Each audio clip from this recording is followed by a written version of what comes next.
Friends video start చేసే ముందు ఈ వీడియోను లైక్ చేయండి, అదేవిధంగా జెన్యూన్ అండ్ లేటెస్ట్ వీడియోస్ కోసం మన ఛానల్ని సబ్స్క్రైబ్ చేయండి, అదేవిధంగా బెల్ ఐకాన్ ట్యాప్ చేయండి.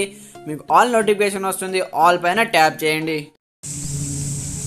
Hi friends, welcome back to our channel. So friends, మనకు కంప్లీట్గా రైతు బంధు డబ్బులు అయితే మనకు కంప్లీట్గా రైతుల ఖాతాలో జమ చేయడం జరుగుతుందన్నమాట. సో కంప్లీట్గా ఇన్ఫర్మేషన్ వీడియోలు తెలుసుకుందాం. ప్రతి ఒక్కరు సపోర్ట్ చేయండి, లైక్ చేయండి, కామెంట్ చేయండి, మీ ఫ్రెండ్తో షేర్ చేయండి. అయితే మనకు రైతు బంధు నిధులు విడుదల అంటూ చూసుకోవచ్చు అనమాట.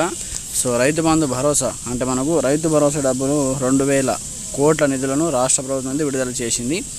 5 ఎకరాల పైబడిన రైతుల ఖాతాలో వాటిని జమ చేసిందనమాట. కాగా ఈ నెల 9లోగా రైతు భరోసా నిధులను పూర్తిగా జమ చేస్తామని పలు సందర్భాల్లో సీఎం రేవంత్ రెడ్డి అయితే వెల్లడించిన విషయం అందరికీ తెలిసిందే అంటూ కూడా చూసుకోవచ్చు. వీటితో పాటు పంట నష్టపరిహారం కింద ఎకరానికి 10,000 రూపాయల నిధులను కూడా ఈసీ అనుమతితో అంటే ఎలక్షన్ కమిషన్ అనుమతితో ప్రభుత్వం విడుదల చేసిందంటూ కూడా చూసుకోవచ్చు.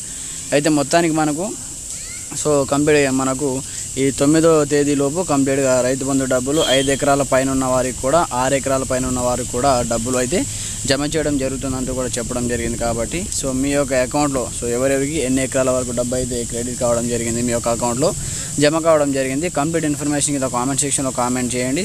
డబ్బులు అయితే పడుతున్నాయి మనకు ఎస్టర్డే నుంచి. ఎవరెవరికి పడ్డాయి, ఇంకా ఎవరికి పడలేదు, మీ ఊరు పేరు జిల్లా కింద కామెంట్ సెక్షన్లో తెలియజేయండి. డబ్బులు అయితే విడుదల చేయడం జరిగిందనమాట. ఓకే ఫ్రెండ్స్, ఛానల్ని సపోర్ట్ చేయండి. Thanks for watching this video. జై హింద్.